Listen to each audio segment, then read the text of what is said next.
Yo. Hey, what's going on? It's your boy JoeThunder, back once again with another episode of the Smoking JoeThunder podcast.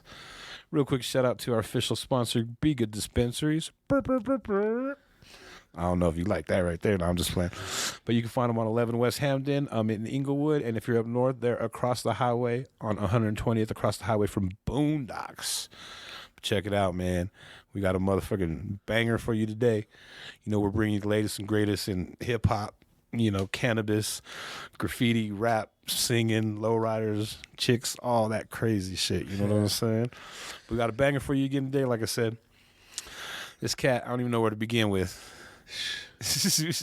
We had a good little introduction already, you know what I mean?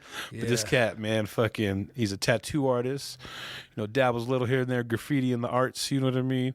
He used to do music back in the day, and actually he brought an unreleased album with him today. I did.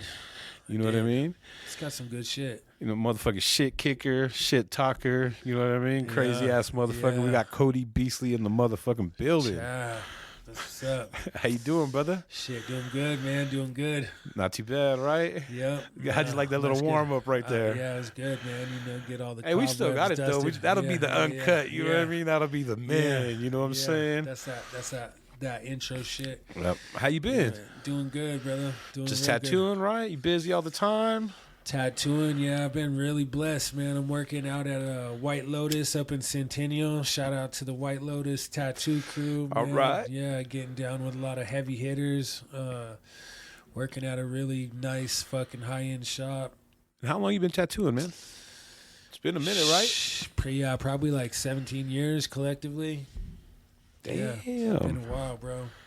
You still love it? Yeah, I love it more now than I did. You know, I loved it for a long time, and then kind of like when my daughter was born, kind of like lost a little passion for it, and then kind of was doing some different shit for work, and then went back to tattooing full time, and just like got back into it, and like reinvigorated and refocused on it, and yeah, now I'm just all in.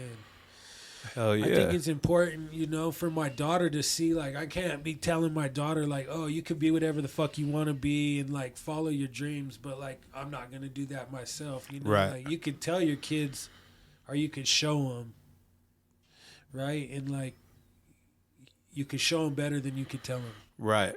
We gotta lead by example. Everyone does. Yeah, and like I said earlier, man, my daughter is in kindergarten right now, and she just won Artist of the Month, so she's already like, on it. She gave me this tattoo right here, this little fucking ice cream cone. All right, for real. Damn. Yeah, bro. When she was 4, bro.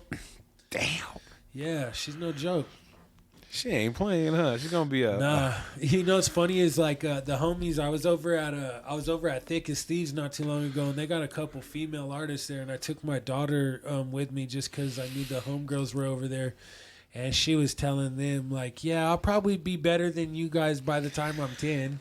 You know, just like prodigy, all confident, giving no fucks.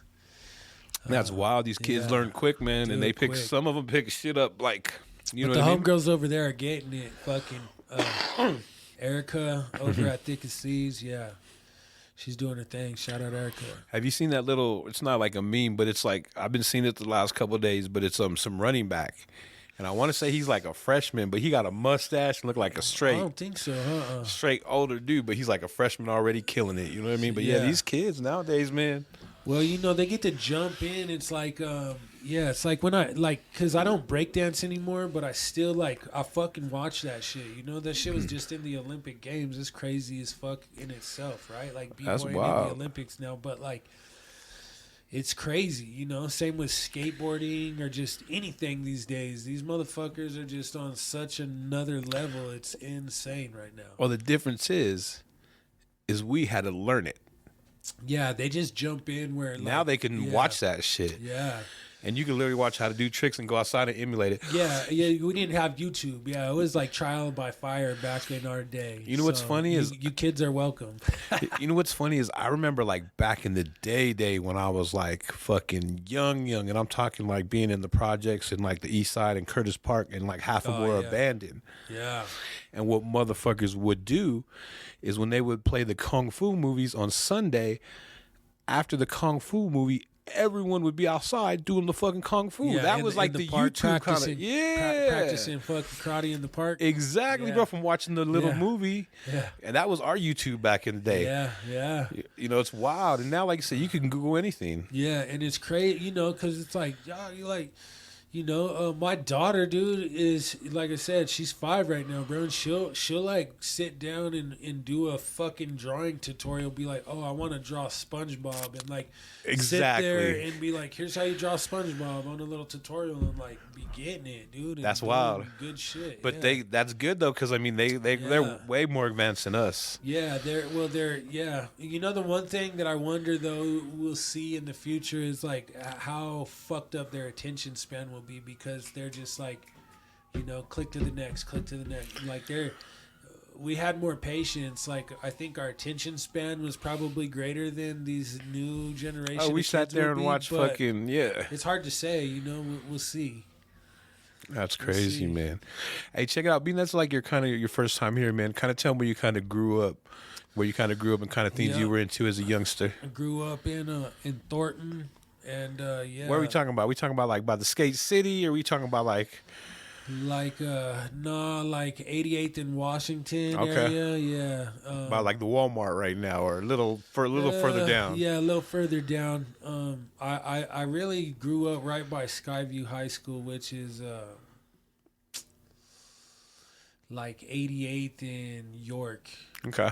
Yeah, and yeah. Anyway, but yeah. So was that across from the Mile High Comics, the old one? Yeah. Mile High Comics was right there. Yeah, dude. That's how fucking long ago that was. That's crazy. Yeah.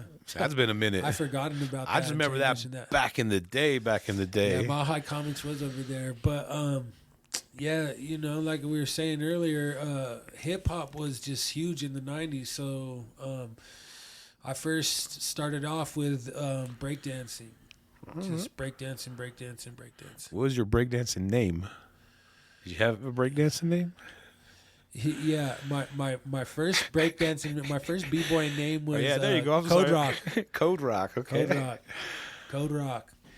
Yeah, Code Rock. Code Rock in the motherfucking building. Yeah, everybody's calling me Code Rock, and yeah, man, I was just dedicated as a motherfucker to that. I gotta say, and I had some homies who were older than me. Like one of my good homies I was breakdancing with, his older brother and his homies were all graffiti writers. So like, I was exposed to graffiti and used to bomb and shit some too back then. Yeah, but just living. So you were kind of like getting like, because back in the day when we would do hip hop, you would try to do everything and whatever you were good at. Yeah. Excuse me, you kind of try to stick to, you know what I mean? Yeah. But you started off with the b-boying, right? I did, yeah. What made you kind of choose that? You know, I don't know. It was just like I had a couple, like, so this little homie, Ark, this dude Eddie, he was from GWT. Him and his brother Screamer were like from up north, and I don't know. I just seen that, and like I was saying, like I seen that b-boying. I seen breakdancing on that Lighter Shade of Brown fucking video, Latin Active, and like I just liked. I don't know. I just was like, whoa. I don't know what the fuck this is, but it looks tight. You know, like I want to dance like that, and just started like trying shit. Just, you know what I mean? Was like hollering at the homies who I went to school with, who could break dance. Actually, there was this dude named Moses, man. Shout out to homie Moses. Moses, dog. Moses, I used to fucking trade this fool like lunch money sometimes for b-boying fucking tips and tricks. Yeah, he would lessons. He like taught me how to windmill and shit. Yeah, bro. I was like dedicated, and then the homie Moses, dog, ended up in like 9th grade, dog, fucking going to jail, bro. He fucking killed some kid at a fucking Halloween party, bro. Like, was that this shit's crazy, bro. I don't remember. I think I was like 7th grade at the time, dog. And like I said, I had a couple of older homies who were in high school, and we went to this party, and this fool Moses, it was at his sister's apartment. It was over in Rotella Park. And, yeah, dog, and some shit popped off at the end of the night. There was like some TCPs. There used to be this gang over in fucking Thornton called TCP. I don't know if you ever heard of these and shit, but like a bunch of like Mexican cats. They had their own little set up there. And anyway, dog, this kid was from TCP. They started like wilding out in Moses' sister's crib. Causing a ruckus, and everybody was all faded. And this fool Moses, dog, was actually like a sick ass baseball player, and he ended up cracking this fool in the back of the head, dog, with like a fucking leg off of the table. Broke the leg off the table, right. And, swung for the fences, cracked this fool fucking in the back of the head, dog, and fucking fool ended up dying, dog, like 2 days later. So Moses, dog, unfortunately ended up going to fucking prison, and that was my instructor at the time. Like I said, he was the homie, was like cool as fuck, like teaching me how to fucking breakdance to begin with. And lucky I just kept going with it after, you know what I mean? But like, shout out to homie Moses. Yeah. Fool got out, later on. I think he did like 8-9 years though. You know what I mean? Fucking I think he did a manslaughter charge on that, you know what I mean? Anyway, but that's some crazy shit. For real. You're only gonna hear that story right here on the Smoking with Joe and T. You know what I mean? Yeah. So would you say you were taking B-Boy seriously right off the bat? Yeah. Immediately I just wanted to fuck with it. And I think that so there was this other spot up in Westminster. They had this little dance thing cracking at this rec center called Friday Night Live. Huh? And like I would go there too. And it was just on Friday nights, and like if all these kids that would go there, like everybody was just learning to breakdance, and there would be b-boy battles there, you know what I mean? And so like yeah, we would go to Friday Night Live on Friday nights and fucking battle there. We would go to the spot downtown and practice during the week at the spot. Shout out to the homies from LOF, GWT. I used to be a part of a crew called Our Scenario when I very first started. You know what I mean? With some older cats who were like recruiting all of us young motherfuckers, and like, shout out them. They used to let us get, them fools were in their like 20s, dog. Right. We were like fucking 13, 14, these fools would be getting, we'd be kicking with them at their apartments. They'd be getting us buying you beer and shit. Yeah.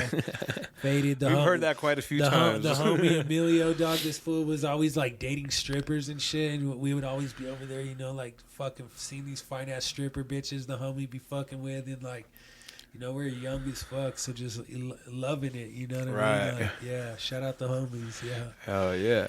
Who were you kind of running with at this time? Well, right when I was first getting into it, I was fucking with Our Scenario crew. And that's how I like got close with that fool Epi I was telling you about from GWT. He was in Our Scenario to begin with too.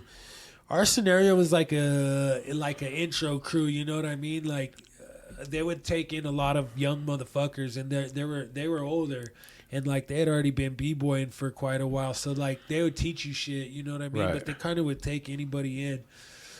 But you would only spend like X amount of years with them and get a little older, and you have to graduate to the next level. Break off into some other shit. Everybody did. Like one of the homies went to GWT. Like I said, Epi went with those fools. I was getting down with the homies from LOF for a while. You know what I mean? Yeah. The next fool after Moses, who I like really like latched to, was this fool named Lewis, and they used to call him Mad. Mad Rock from LOF. He was like, in my opinion at the time, like the dopest motherfucker from Colorado. You know what I mean? He just was like, had his own shit. He's getting it like that. Yeah, he was dope.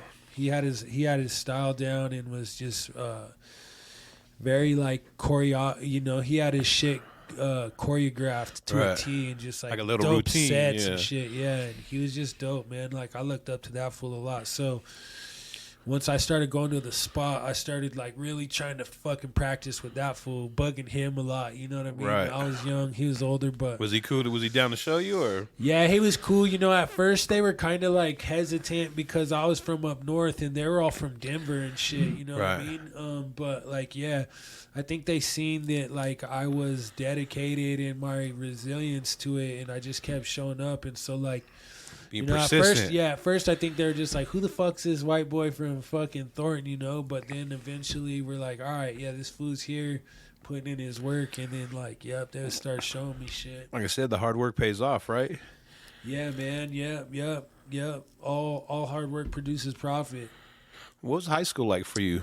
Was it like, were you like taking it even seriouser then? Were you entering more competitions? Yeah, I was. So it was crazy. So like when I was 14, I talked my dad into letting me go to San Diego with those older fools from our scenario. Oh shit! My dad, I told this fool, like, you know, I told my dad, like, yo, let me go to San Diego for this. I went to it was this thing called B-Boy Summit, and it's like a huge international hip hop shit. They still throw them to this day, and it's just like graffiti crews from fucking all around the world, B-Boy crews, international, like DJs.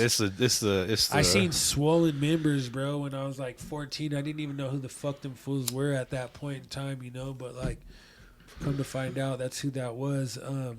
What was that like? Tell me about that weekend. That was crazy. That was crazy. Where were you being exposed what's wild, to as a dude, is youngster? that I was what's crazy is, so yeah, dog, I was like 14 there, and no parents, bro. I'm just there with some fools in their 20s, and like getting faded a couple nights, smoking weed, like For the first? No, I smoked weed, but never weed like that. Like Cali weed? Yeah, like Cali weed, bro. I remember the first night these motherfuckers got me high. It was like, you know who Voice is, right? Yeah. So Voice was like in the same hotel that I was staying in too, and Voice was kicking it. He was like down the hall, like a couple doors down, and he was kicking it with these fucking fools from Germany, these graph writers from Germany. And I don't know how, but I mean, I knew Voice from the spot, and so like them fools were like, "Oh, this the little homie, he could come in," and like they ended up getting me high, and I was just like, "Oh fuck," you know, I was like super lit because I never smoked some no good shit. fucking weed like that, yeah. And I kind of was freaking out, and then they were just like kind of tripping because, you know, they're like, "Damn, what's up with this little fucking young motherfucker in here like wigging out," you know. And this cat, I wish I could remember this fool's name. I want to say his B-boy name was like Froggy or something. He was this fool that was like a poppin' locker that was like older from like Chicago. And that fool like was like, "Yo, dog, come on," and like took me out. And we just kind of mobbed around downtown San Diego, just like catching tags and like just chilling out because I was high as fuck. You know, he was older and probably was like, "This fool needs to get the fuck out of this little hotel room and go get some fucking fresh air," you know. But it was just tight, man. It was fucking really, really tight. I seen like this epic battle there. It was Rocksteady Crew versus Style Elements, bro. In like '96. This was '96, I think, 1996. And it was like it was a big fucking thing, you know what I mean? Rocksteady Crew. I mean, if anybody knows shit about breakdancing, you probably know who the fuck Rocksteady Crew is. You know, better. Like original shit. Like, yeah, dude, Zulu Nation, Rocksteady Crew, and Style Elements was like this group of like youngsters from Cali that were like fucking eating mushrooms and tripping acid and like coming up, but like doing like really, you know what I mean? Like sick little young motherfuckers, man, who were pushing the limits. Yeah. And Rocksteady took them fools out that year. You know, it was just epic, man. This shit was wild. But I think that like battle, after that, Style Elements like catapulted into some like super next level shit, you know, after that battle. And because I stuck with like just seeing the scene for quite a while. I didn't stop breakdancing until I was in my 20s. you know. Damn. You were talking about earlier, like you convinced your mom to let you turn the garage. Oh, yeah. So, yeah, and my mom back in the day, shout out Mom Duke, she let us convert her garage into a b-boying spot. And so we hung drywall. We finished the inside of the garage, hung drywall so the homies could like practice graffiti in there, and put a big linoleum floor in the whole garage where we would just invite motherfuckers from all over, and everybody would come catch sessions over at my mom's garage. You ever have any parties there? Yep. Yeah. We had some big ass parties there. A couple times the cops came. One time we had this big ass fucking my mom, it was like my mom and sister lived in that house, and I lived with my dad, but my mom had left town this weekend, and like, so I was like, cool. And the homies from our scenario, you know what I mean? These older fools were like, oh yeah, let's throw a party. And I'm just like, I'm young, you know? So I'm just like, yeah, I want to be cool. Let's fucking do this shit. Right. And we throw a fucking like 2 kegger, dog, at my mom's garage. And I mean, it's fucking just going off, bro. There's like 100-some people probably there throughout the night, and you know what I mean? Like, my mom's garage ain't that big, dog, so there are motherfuckers outside. Spewing out. Yeah, dog, spilling out into the neighborhood. And eventually a big fight broke out in between some bitches. There was some bitches there, dog, and like these group of girls started banging out in front of my mom's crib, and it turned into like a fucking like 10-on-10 girl fight, dog, like Jeez. a beetle brawl. Cops came. Fucking, we got fools to fucking take the kegs out and fucking bounce like right before the cops show up. Cops ended up showing up, you know what I mean? And they come knocking on the garage door. We lift open the garage door, you know, they're like, it smells like a fucking brewery in here. And I'm like, yeah, it's my mom's house. And like, we break dance here. We're just, you know, blah, blah, blah, shooting the shit. And I was like shitted too, you know, because I'm like, they're going to try to call my mom. My mom's not here. Like, I'm in trouble. But they ended up bouncing, dog, and like nothing really came of it. You know what I mean? I never got in trouble for that shit or nothing. And it was epic. Damn, that's crazy, man. There was like this girl, dude, that night too. That was like must have been in like kickboxing or something. It was like this fucking fine ass black girl with box braids, dog, who was just fucking girls up on the street, dog. Left and right. Yeah, dude, but was like a badass bitch, dog, and like, you know what I mean? Like, I think she even had heels on, take her heels off, and just was like fucking bitches up. Yeah, shout out that girl. I don't remember who she was, but I was like a youngster, you know, and she was like probably like 19, 20. I was like 13 or 14 at this time. Youngster, bro. Yeah, causing mayhem up in Thornton, bro. And then you said through B-Boying too, you met Preach, right? Yeah, shout out. Yeah, RP Preach was the homie. Yeah, we were so me and Preach, dog, always had a fucking crazy relationship just because he was like the lead motherfucker in his little group of homies, and I was like the lead motherfucker in my little group of homies, and so like him and I were always cool, but also at times on opposite ends. You know what I mean? No, yeah, like, get it? Yeah. But we were always cool, man. It was weird. Like there would be times where him and I would have like weird little animosities towards each other, but like one time he was battling one of my homies in graffiti, and it got into some shit, and like my homie went into.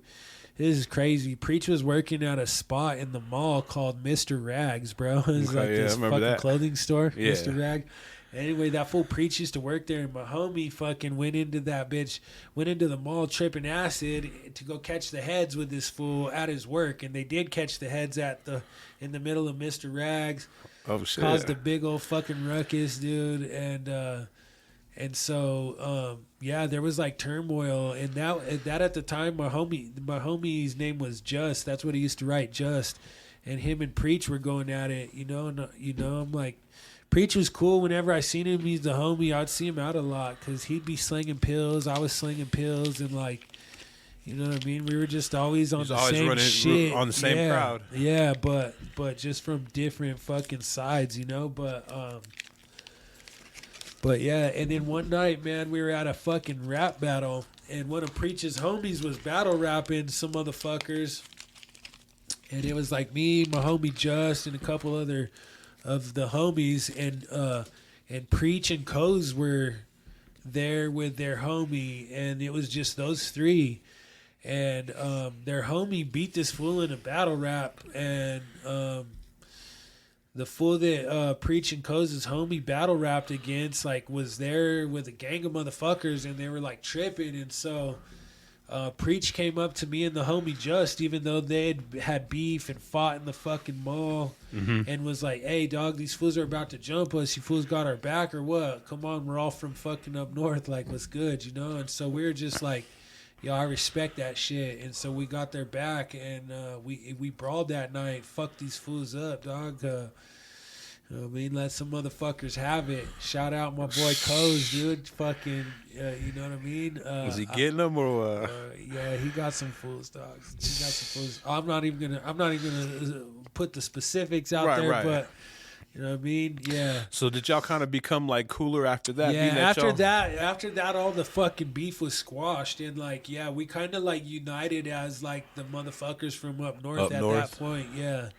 Then it was like, all right, cool, we're all from up north, and and then we kind of started kicking it with them fools, and then my boy, you know, later on I got with Concept, and Concept and Preach were homies too, and so like that kind of also bonded us together. How'd you meet Concept? I was fucking some bitch. I was fucking some bitch and selling pills. Like back when I was like 17, 18, I was selling fucking mad ecstasy pills, bro. It was like, I had a plug, you know what I mean? Who was from Cali, who was bringing in fucking tens of thousands of pills, bro. And like hooking them up. Just throw them to you and say, bring me back. Yeah, he'd break me off like no shit, like 1,000, 2,000 pills, and be like, you me and my homie Just, he'd be like, you guys owe me $6 a pop. And we were selling them for like 20, 25 a pop, bro. Just like all day. Fucking yeah, dog.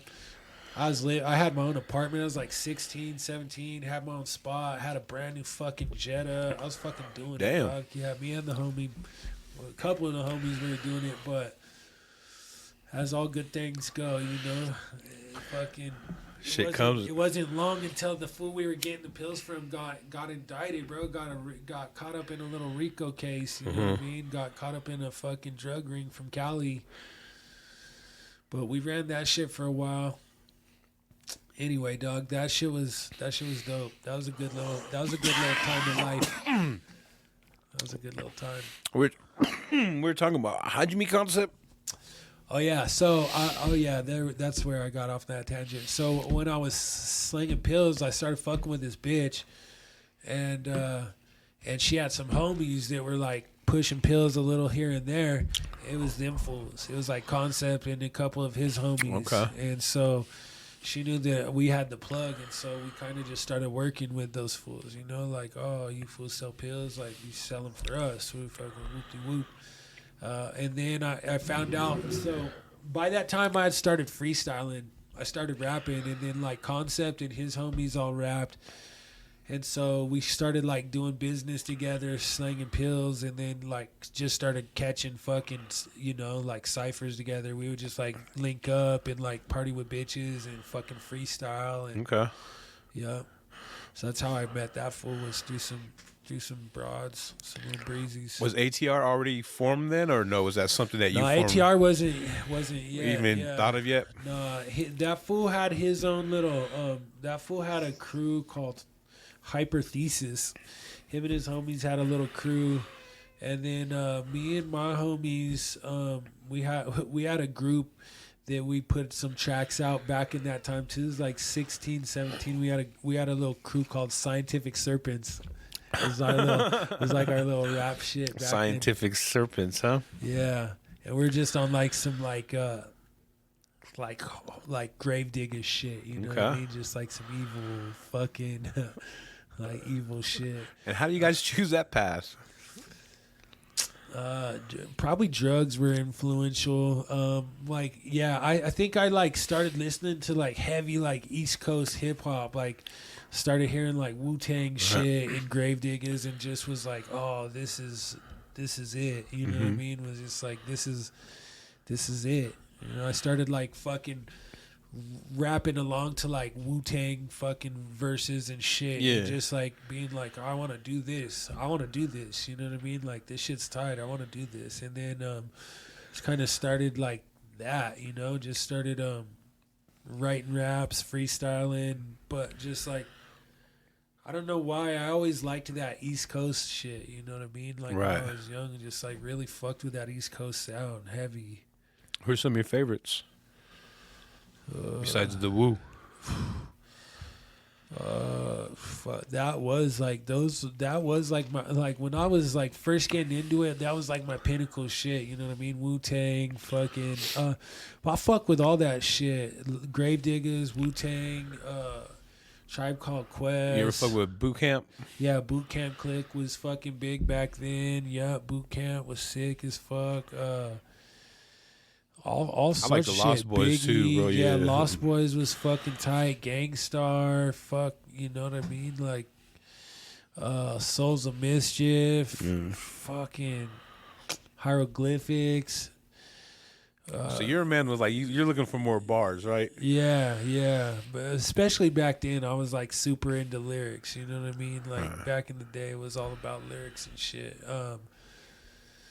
Company Flow, I used to fuck with. That shit was really wild, though. I think, you know what I mean? Like Company Flow, that shit was like super. I kind of.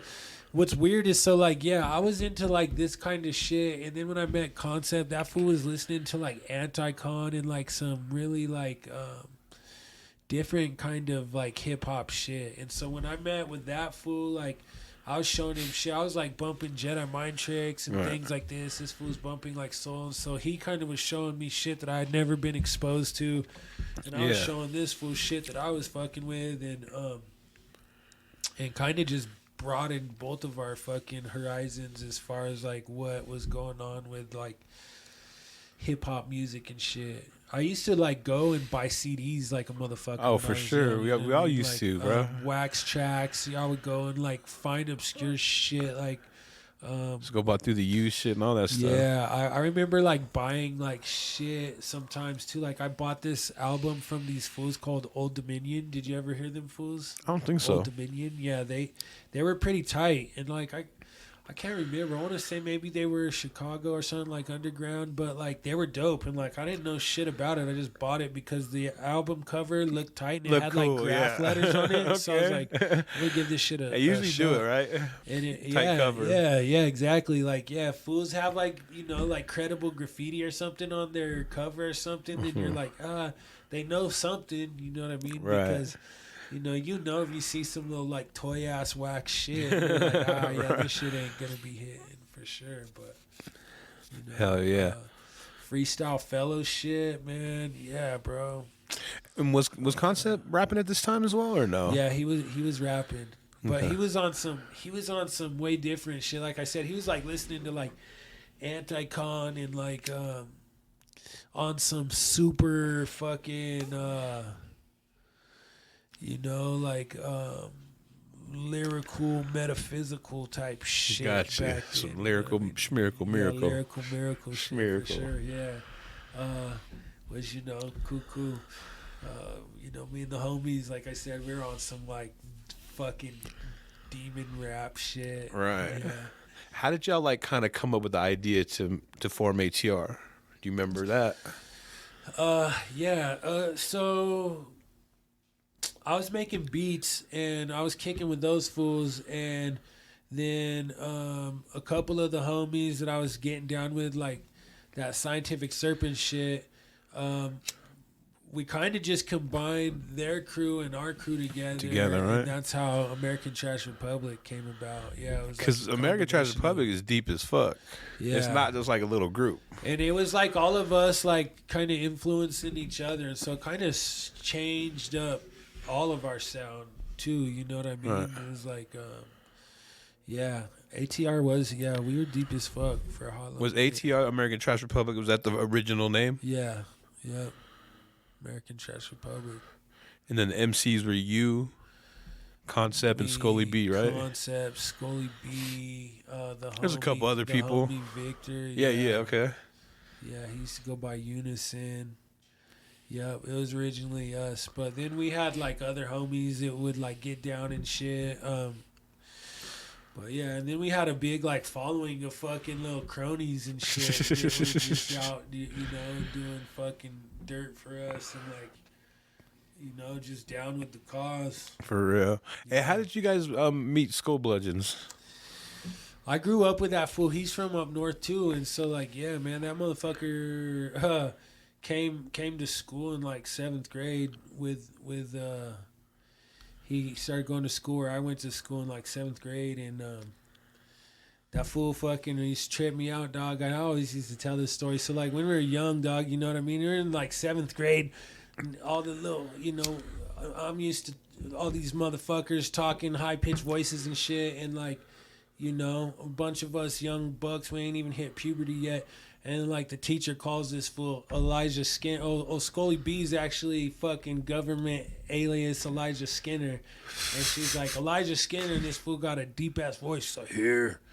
And I'm like, what the fuck? You know what I mean? And just like, was like, I need to fuck with this fool. This fool had like a mustache in 7th grade, deep ass voice. Right. And he was always like dipped out in like dope ass like Adidas like b-boy gear too, you know what I mean? Like the b-boy pants and like the Adidas Sambas, and he would have like tribal gear shirts and shit. So I was the fresh shit. Yeah, I'm like, damn, who's this cat? You know what I mean? Coming out of nowhere. And so yep, I ended up linking up with him, and me and that fool just kind of clicked up too and just started getting it. We started rapping together. He was breakdancing a little bit, but he didn't fucking breakdance too much. He was pretty sick at the graffiti though back in the day, like illegal bombing shit. Mm-hmm. He was never good at like throwing up pieces and shit, but he had some sick fucking bombing styles, man, and like fucking toss ups and shit. And I used to go paint with him for a while too. We painted for a while together too back in the day, and yeah. Where were you guys hitting? Like mostly up north? Yeah, up north. I mean, that fool would come down to Denver a lot of times too, though, and like me and that motherfucker would like pull the old, he's gonna stay at my house, I'm gonna stay at his house, shit, right? And then just go do graffiti, run the fucking streets all night. Yeah. Did you guys ever have any close calls? Yeah, hell yeah, yeah, a grip. Yeah, me and this fool we had some just fucking fucked up missions, dude. Sometimes, you know what I mean? Like, definitely got chased down by the cops a couple of times. Quite a few times. Yeah, that one time me and that fool were like ditching school with the homies, getting faded. We're like 14, 15, and we're like partying out in this field. And I used to just be a fucking dummy, dog. You know what I mean? Just like, I'm gonna show out, and like, we had bought a bunch of like 2 liters of fucking like McCormick's vodka. Ooh, that's the worst. Yeah, terrible rip gut shit. And that shit'll fuck you up. And we're out there with the group of these other fools that are from this other little, like, I think some of Preach's homies, but I don't think Preach was there that day. But they used to like try to rap, but I was always like, fuck these fools. I never really fucked with them. But so we're out there like ciphering, like kind of battling each other. And I'm just like being dumb, dog, like showing out. Like, I'm gonna fucking slam fucking this McCormick's way harder than anybody. And how old are you? I'm like 14, 15, and then fucking end up going to the hospital with alcohol poisoning. Almost fucking For die. Sure. Yeah, I did that shit. Like, that shit. Not Stupid. Even that shit, bro. Like, as an adult, what we would do is we were broke. So we would get a 5th of McCormick's, and we would put half of that shit in 2 drinks. Ugh.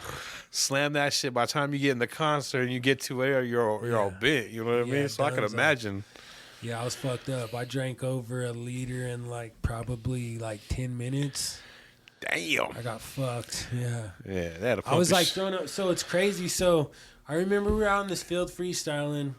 And then that motherfucker Elijah was driving. Like, that fool used to have a sick old whip back in the day, and he was the driver. He was fucked up too. And like, we were at a gas station. I didn't know at the time where the fuck we were at, but I just remember hearing this fool like fighting with somebody. You know what I mean? And I'm like slumped over the fucking passenger side of his car, right? And I'm like throwing up blood on myself. And there's like some bitch like petting my head, being like, just hang in there, the ambulance is almost here, like hang in there. Dang. And like, I don't know why, but for some reason at the time, I felt like in my mind I was like thinking like, damn, somebody shot me. But I was fucking just throwing up blood on myself, but I couldn't even like lift my head up. I was so fucking faded. Right. You know what I mean? And my stomach was eating itself, so I'm like throwing up alcohol and fucking blood. And so I'm like in my mind like, yo, this fool Elijah's fighting somebody and they fucking shot me or stabbed me or I don't know what the fuck's going on. You're just tripping. Come to find out, yeah, dude. Then I like pass out and then I fucking come to and I'm in the hospital, fucking handcuffed to my little gurney. And, you know, they're like, oh, you have alcohol poisoning. They're like pumping my stomach. Fucking putting a catheter in my fucking shit to drain my bladder. My dad shows up. I'm being a dick to this fool, you know. I'm like telling him, get me the fuck out of here, talking shit to him. So this fool's like, fuck this fool, take him to detox, you know. Pissed off. Me and my dad, when I was young, me and that fool didn't have a good relationship. You know what I mean? Like, I was always a fucker to him, and he just, you know what I mean? And he would just kind of like, not retaliate, but kind of just not let like, back right, either. Yeah, you're all right, going to cool, be a dick, yeah, I'm going to be a dick too. Yeah, take this fool. Yeah. Yeah. Tough love. Yeah, tough love. Which at the time, you know, like, I hated that fool when I was young, but him and I are cool as fuck now. Like, he's a good dude, and, like, I get it, you know what I mean? At the time, I didn't understand that shit, but I think he just was trying to keep me from, you know, going through the shit that I went through. Like, you know, I've spent many a time in jail and did all the shit. Like, I ended up doing all the shit he was trying to keep me from doing anyway, but, like, you know what I mean? Now, as an adult man, I could be like, oh, man, I understand what the fuck he was trying to do. And, yeah, it makes more sense. Yeah. Yeah, as a kid, I was just like, fuck this fool, he's a dick, you know? Uh-huh. So when you guys were kind of getting ATR started, man, what were you guys doing? Were you guys doing shows? Were you guys doing park jams? Or yeah, we're doing all that shit. how'd you kind of spread the word? Because, like I said, y'all got deep. Yeah, so we were throwing shows. We were throwing our own shows. We would throw our own shows, bring some people out sometimes, like some bigger fools to fucking perform. Because the homies were slanging, and so they had fucking money, you know what I mean? Some of the homies in the crew were like getting it, and so they would be like, cool, we'll pay to bring this motherfucker out, and we'll open up for them, and they'll headline, and we'll make money, and blah, blah, blah. So we were doing that. That shit helped our fucking cause a lot. And then, yeah, we would just show up at, like, parties, you know what I mean? We'd see fools like Dent and fucking Maine and just other fools from fucking, like in the hip-hop scene, hip-hop scene, and, like, yeah, catch ciphers with motherfuckers and just started popping up all over, just showing out. Did y'all have a crib in the north side right there? Yeah, for 24th and Irving. Yeah, the ATR house. Yeah, I kind of want to say I went to a party there one time. I'm sure you did, yeah. You know what I'm saying? It was all graphed up inside there. Dude. Yeah. Like, fools were painting in there all the time. And, yeah, it was tight. That was a sick fucking house, dog. That was the ATR frat house, bro. What was that shit like? What was that life like? That was wild. Yeah, that was pretty lit. Yeah, that was a fucking fun time, dog. Like, parties all the time. Partying, a lot of slanging drugs. Yeah, selling drugs. A lot of bitches.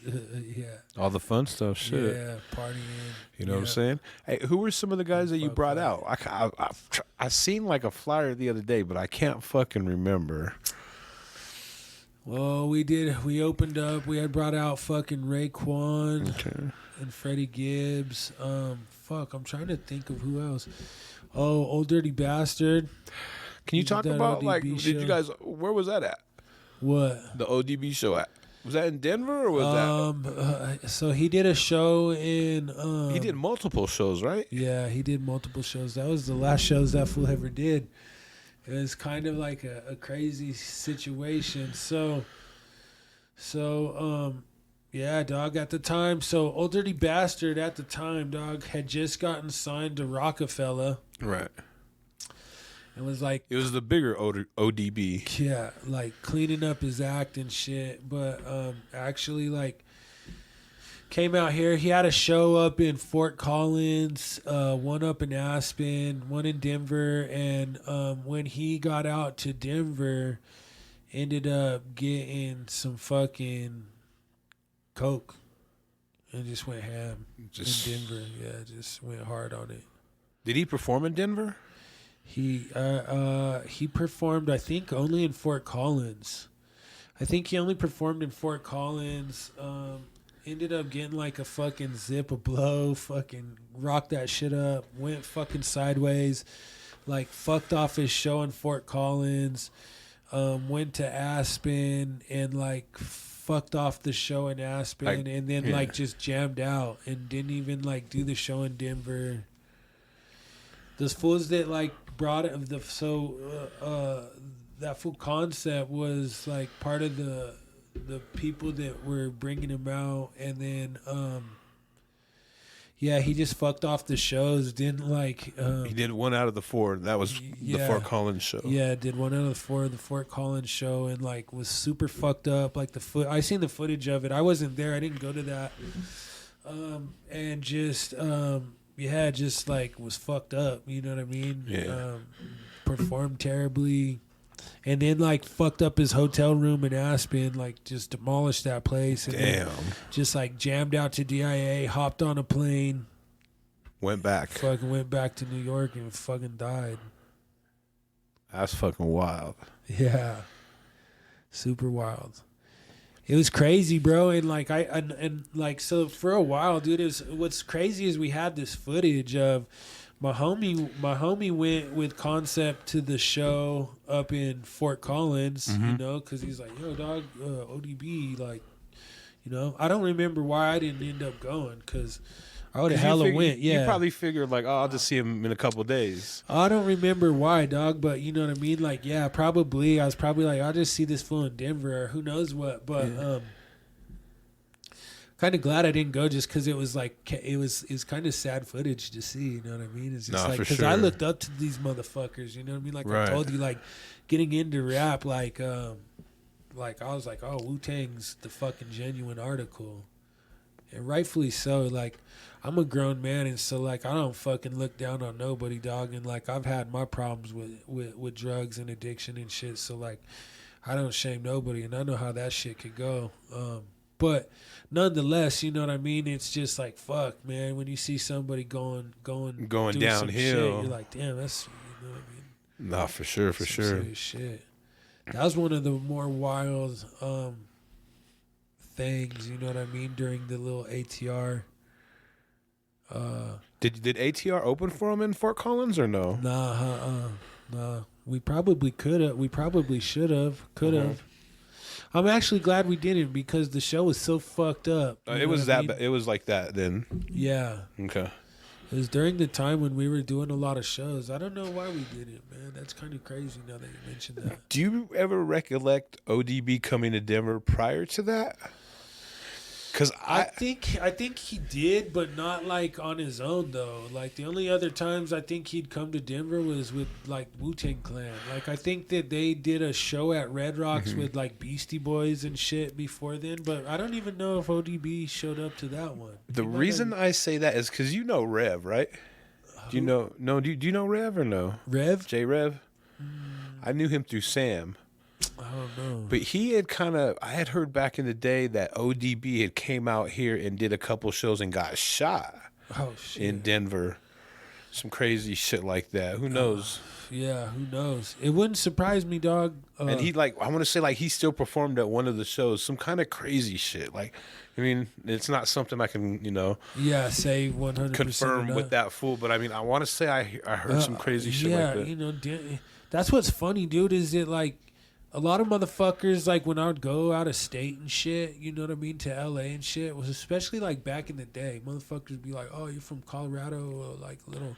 I think it's like cowboys and fucking... I don't think shit of it. Yeah, dog, but it's like, there's been some real shit, dog, and some real motherfuckers have got their fucking shit tested out here in these streets, too, you know what I mean? Like... for real, R.I.P. to Darren Williams, man. He was a Denver Bronco that got killed on New Year's, and... Fools get their chains snatched out here, like, real, you know what I mean? Like, and even, like, on some shit at Red Rocks, like, when Schoolboy Q at the Nas concert, some fool... Yeah. We had the homies... the homie's Popping good off, friend was the limo driver and got popped when that fool pulled got out the shot fucking up. chopper and started shooting. You Yeah, know? dog. Yeah. Yeah, this shit ain't no joke, man. You know what I mean? There's been a lot of crazy shit in these streets. Mm-hmm. Hey, when ATR, did you guys actually take ATR to LA? Yeah, we did. Yeah, we did. Yep. What was that like? Because that's a whole different scene, and I can see you guys even gaining more. You know, I think we could. I think we would have and could have if we would have went to Los Angeles with the right mindset. But we showed up. One thing I'll say about LA, dude, is that you gotta give them respect when you come out the gate. You know, you can't go to Los Angeles and show up and be like, "We're here." Right. You know what I mean? Like, you gotta give Los Angeles the respect. And the funny thing about LA, dog, is like, and I didn't know this at the time. None of us did. You know what I mean? Like, we're just young. We had a fucking major buzz out here, and so we thought like, yo, we're gonna go to Los Angeles and just like take this there and do the same shit out here. Just at a higher but volume. we came out, but we had our ego already kind of fucking big from here, you know, because we had already like been like, okay, we fucking already are like our top dogs out here doing our shit. But yeah, dude, you got to go to LA and be humble, bro. And LA will embrace you if you're humble and you show the love and respect to it. You know what I mean? But like, and you see these other motherfuckers from like New York and shit go out there and get fucking killed. You know, like Pop Smoke. It's like, you better show Los Angeles respect, bro, because it's a fucking monster out there. You know what I mean? Them streets are a monster, bro. And like, if you're fucking not wise or you're not showing respect to that fucking place, it'll fucking chew you up and spit you out, bro. You know, real shit. So that's what I'll say about my fucking experience in LA. But living it, well, you know, I lived out there for a while too, and like, I love Los Angeles. I fucking love it there. I love it. I hate it. Yeah, exactly. I love it, but I hate the filthiness. Yeah, it's wild, bro. It's like weird though, right? Because it's like grimy, and it's fucking beautiful. Yeah, it's both. And like all in the same little area. It's like you could go from Hollywood Boulevard to seeing like the most fucking like the most wild shit, dog. Like wildest shit you'll ever see, dog. Like just crazy shit, dog. You know what I mean? Like I would legit see the most wild shit, dog. I used to tattoo on Hollywood Boulevard. Dog, I used to, me and this motherfucker Concept, dog, used to tattoo on Hollywood Boulevard. I remember that.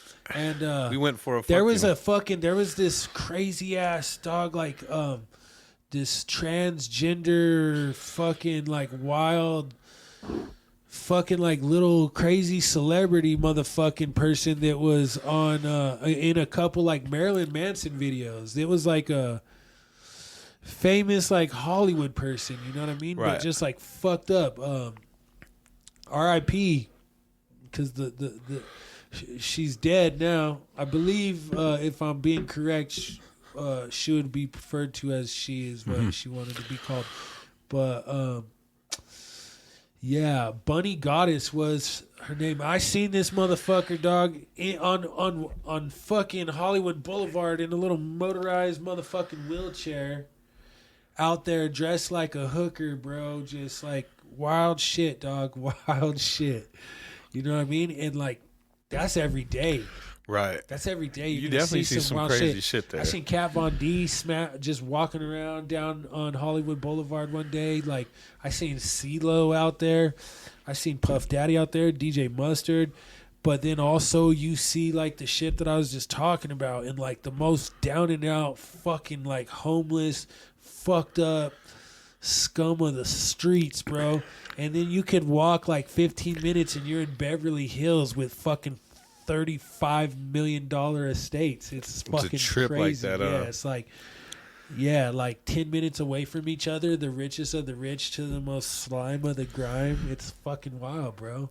It's wild. Skid Row is definitely Skid Row. You know what's crazy is that you know what I mean? Like our homeless population in Denver right now is looking like some Skid Row shit, bro. We got tent cities downtown here now where I say what I tell everyone is like we're just 10 years behind. We're just like LA, but we're 10 years behind in everything. The traffic, the prices, the gas, the homeless. Because last time I went to LA, they were like cleaning up Skid Row. I was like surprised that Skid Row was so minimized last time I went to Los Angeles. I seen mansions on Skid Row that these fools had built 3-4 stories. Yeah. No, I know what you're talking about. Yeah, them fools ain't fucking around now. They got an upstairs in their shit. Motherfuckers on Skid Row like to talk shit to you too for no apparent reason. Yeah, for sure. Yeah. You just driving. Yeah, no. You know what's funny is like I was telling you when I got locked up out in fucking Anaheim, and I got let out. I went into downtown LA. And I didn't have shit. I got fucking caught up on some dumb shit. You know why? Because they let you out of jail and they fucking give you a fucking check. Like they convert your money and put it on a check. But for some reason I didn't have my ID or nothing. So like I just had a check with no fucking money. Jeez. And I'm like in fucking Orange County, bro. That's and I far, live in right? Yeah, hell yeah. You're like an hour away? Yeah, bro. At least. And so, like, I'm begging these bus drivers to let me ride. I'm like, I'm from L.A., like, showing them, like, look, I just got out of county, and fucking all these bus drivers were being cool, like, oh, cool, like, it's all good. And then I got to downtown L.A., and this fucking dick, dude, I wish I would have got this motherfucker's name. He's like this old fucking, like, Chicano fucking bus driver, dude, and he was just a dick and was just like, I don't give a fuck. Like, you don't got the 225, get the fuck off my bus. Damn, and like I was that? like, yeah, and I was just like talking shit to this fool, just like, come on, homie, like the fuck, like this is the last bus I need to catch to get home, like, you know what I mean? I came all the way from Orange County already, like you're gonna be a bitch, and he's just like, fuck you, I'll call the cops on you, and just like calling me fuck, you know, get off my bus, fucking honky, and just being a dick, you know, and I'm just like, fuck you, and I'm like getting off, spit on that fool. And fucking dip out into Skid Row, bro. I'm like right by Skid Row. And fucking fools are just like talking shit. Fools are trying to sell me drugs. And I'm just like not having none of that shit. Right. Bro. I'm just like about to bang on fools because I'm just pissed. I just wanted to go home. Like, you know, just like was just not in a good mood, dog. Just wanted to go home, shower, and fucking be like, fuck, dog. I just did like fucking 30 days. And goddamn. You know, like, fuck this shit. That's when I went and caught up with the homie. Shout out my boy King Fo, man. He was living in downtown LA in these warehouses, and I fucking went over and knocked on his little fucking door. This fool lifted up the garage door, dog, let me in, fucking let a motherfucker have like 3 or 4 bowls of cereal. So I was in fucking county, starving, withering away, not eating shit because the food was so garbage. It was gross.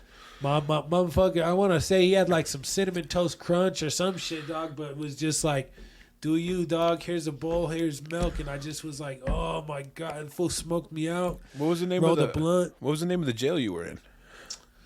I was in 2 of them. So I want to say the first one was called Theo Lacey, and then the second one I went to was called the Farm, and the Farm was crazy because it was like these old airplane hangars that they turned into a fucking jail, bro. Yeah. They like had, but that one was tight. The Farm was tight. They like leave the doors open, and like, you know what I mean? Like it was all exposed and like in the natural elements. Yeah, dog. Like, you know, you get that fucking California breeze, dude, floating through the fucking little hangars and shit at night. Yeah, dog. And what's crazy is, so I was a white boy and I ran with the Southsiders. They're trying to put me with the Peckerwoods, you know. Right. And it was funny. I was just about to kind of figure a way to ask that, like, you know what I mean? Who do you roll with when you're in jail? I roll with the Southsiders, which was funny, dog, because you know, right when they were putting me in, they just automatically were gonna put me with the Woods, you know, and we're just like, nah. And they're like, well, where are you from? I'm like, I'm living in East LA, you know. I'm like, I'm a Southsider, and they're like, all right, if you say so. Oh yeah, we'll take this big old white boy. And I was gonna ask you, have you ever been to LA County? I never went to LA County. No, never had the pleasure of going to LA County. Luckily, you know what I mean. Yeah. Place you want to stay away from if you ain't paying attention up there. Yeah, for sure. You know, the homies have all been there and shit. Like, you know, but yeah. Mm-hmm. Hey, what's crazy about talking about phone them, the spot is like those spots reminded me of just like a storage unit. Like you said, you would roll up the fucking, that was your door. Yep. And it was just like nothing. one just room, concrete room. Concrete room, and then like fools just build out like whatever rooms they want. Yeah, you could build it out however the fuck you want. And some of those units were sick as fuck. Like some fools had their shit built out sick as fuck in there. Yeah. Legit as fuck. Fools that were like, taking care of their shit, but then you also have your fucking junkies and your fucking, low lives. Mm-hmm. What kind of shit were you getting into in LA, man? Trouble. Just trouble? Trouble, yeah, trouble. Well, I had a couple of jobs tattooing, but boosting like a motherfucker. Was it easy out there? It seems like that shit's burnt the fuck out to me, just everything. Dude, you know what, man? That year, we fucking went stupid, dog. All the way from fucking San Diego up to fucking San Bernardino. We fucked it up, dog. And, like, we burnt it out, dude. At the end of the year, they started, like, canceling out the cards we were getting because, you know what I mean? They were just like, yeah, we fucked it up, dog. I don't even know how much boosting we did that year. Was that shit just easy out there? Astronomical, bro. Astronomical numbers. Yeah, bro. It was pretty easy. It was pretty easy. And I was a part of two hustles. One was like a cell phone boosting with my homie Pringles. He was just this little inconspicuous Mexican kid, dog, who like just was like kind of nerdy looking, but was like you'd never think mastermind, dog. Yeah. And he used to pay me in concept to go up in the stores and like cause attention to ourselves. And while we were doing that fool would just be fucking getting it, dog. Yeah. And this fool had it worked out to where he was like slanging phones, dog, that he was getting for like $300-$400 a pop. This fool would be getting like 5 or 6 a day. You know what I mean? Well, like, you that's think good about money, it. dog. Hell yeah, you think about it. Those phones are $1,200-$1,300. Exactly. And this fool had like this Armenian dude, this Armenian cat, dog used to buy him from him cash every day. Oh, just yeah. Like, cool, I got it. They got a vice about that. Yeah. I want to say like.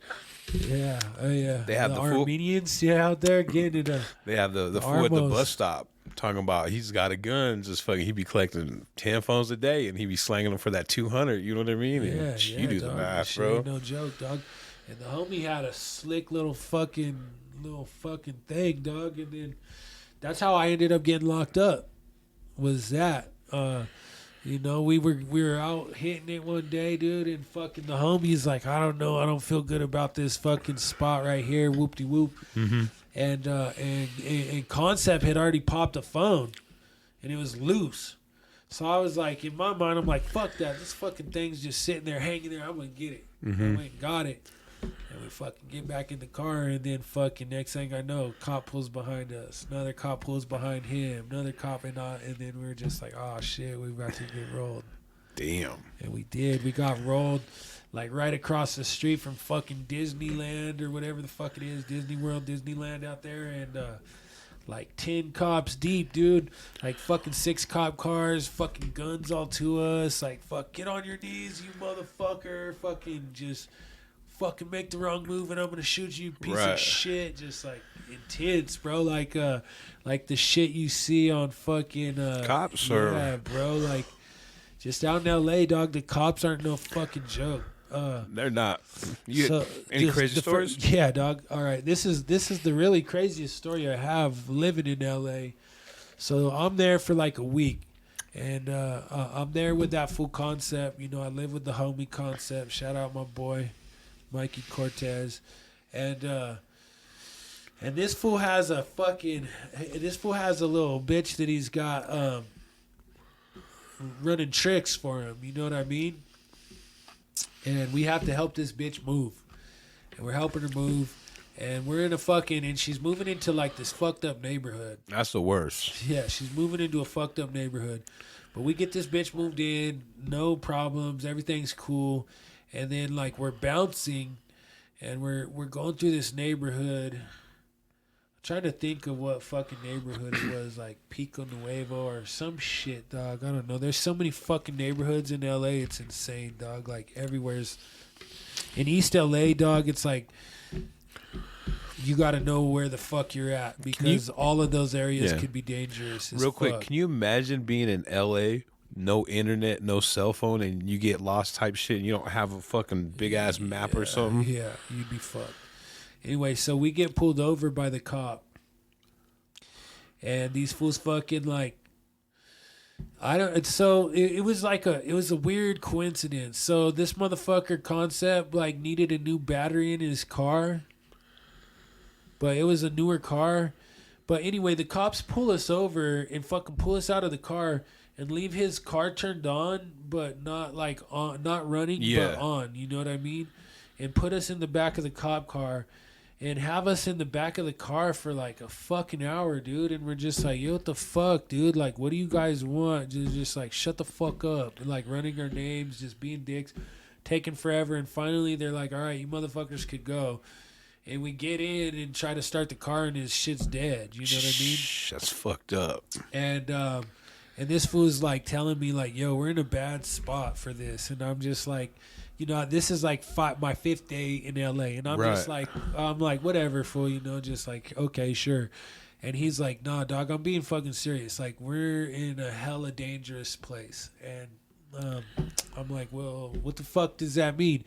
And like, as soon as we're having this little conversation, he's like, look at this fool's flipping a bitch right now. And this car starts flipping a bitch. And I was like, well, what the fuck? He's like, this fool's probably going to run up on us. You know what I mean? Yeah. And I'm just like, I don't know why I think this fool's just like fucking with me. He's just trying to keep it real with you. Yeah, and so this motherfucker pulls up, rolls down the window, and is like, hey, what's up, homie? Where the fuck you fools from?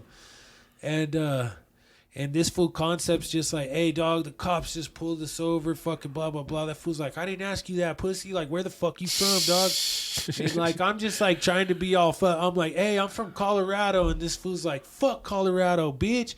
He's like, this is 18th Street, whoop-de-whoop, fucking flashes a gun at us. And then he's like, oh, I'm going to turn around, and if you motherfuckers are still here when I get back, I'm going to shoot both you motherfuckers. And, like, slams on the gas, like, peels out all sick.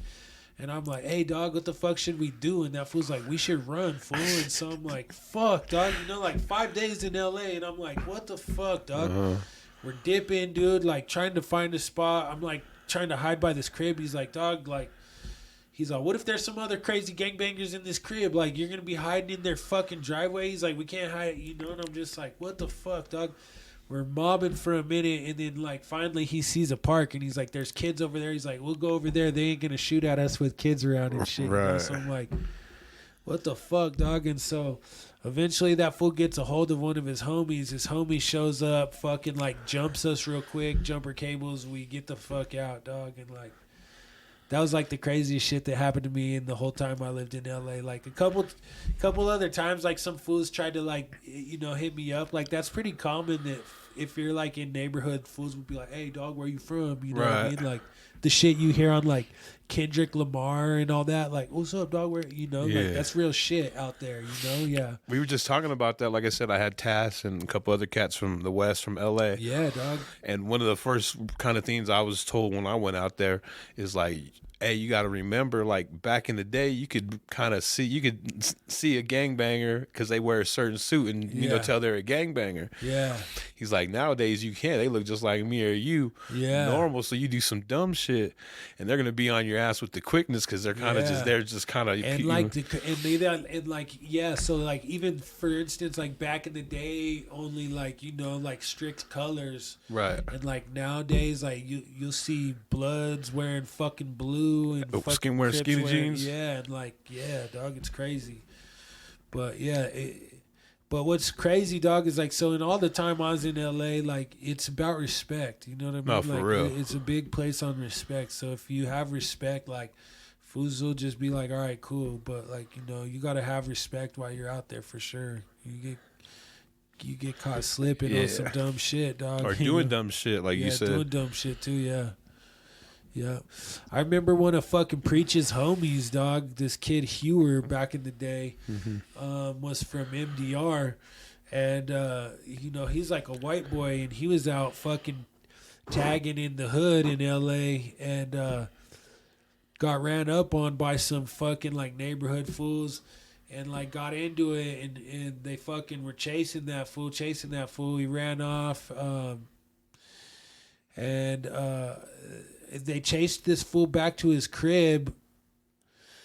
Hewer chased this fool from the neighborhood back to his crib, and then was like fucking ended up getting blasted. Got killed by one of these little neighborhood homies. You know what I mean? Like tagging on some tag shit, dog. So.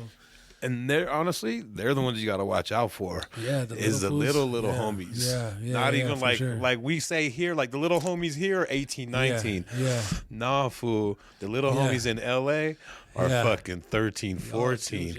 They're the ones that'll smoke your ass in a minute. Like, fuck, yeah, it's crazy, dog. Yeah, it's crazy when you go to like spots like Boyle Heights. Well, I don't know. The last time I was in LA was probably a couple years ago, dog, and it's getting gentrified in a lot of spots. It's kind of crazy, but like, yeah, like when I lived there, like Boyle Heights, dog, like all these certain spots, dude, were pretty fucking like treacherous areas, dog. You know what I mean? Like you're saying, like little fools like 12, 13, fucking tatted up, fucking out on the block and shit, slanging. Like, we were there by the big homie's house in Huntington Park, and right there on the corner, I don't remember the name of the burger shack, but you seen the little homie hit up a big old fucking broad daylight, like, you know what I mean? Gang shit. No like, fucks, dog. Yeah, they raise them. You know, that shit is generational. I kind of, yeah, man. It's weird. I had a love hate. So when I left LA, dog, I had to get the fuck out because I was like, if I stay here, it's gonna be all bad. Fucking living in prison. Yeah, it's gonna be all bad. Yeah, I was just like, it was like tattooing out there for me. Like, you know, so many fools out there, like, already know some, you know what I mean? Like, their neighborhoods and, like, they grew up with these fools that are already tattoo artists out there. So, like, who the fuck's trying to get tattooed by fucking white boy Cody from Colorado? You know what I mean? When, like, their homie, they grew up from the neighborhoods tattooing and fucking just as sick, like, no, you know. So like, tattooing was hard for me out there. That's why I was boosting and doing all this other shit. Let me ask you a real quick question. When you were working on Hollywood Boulevard, you guys were saying that there was one person that owned every single tattoo shop. Yeah. This little fucking on Hollywood Boulevard, little right? Armenian fool named Amir.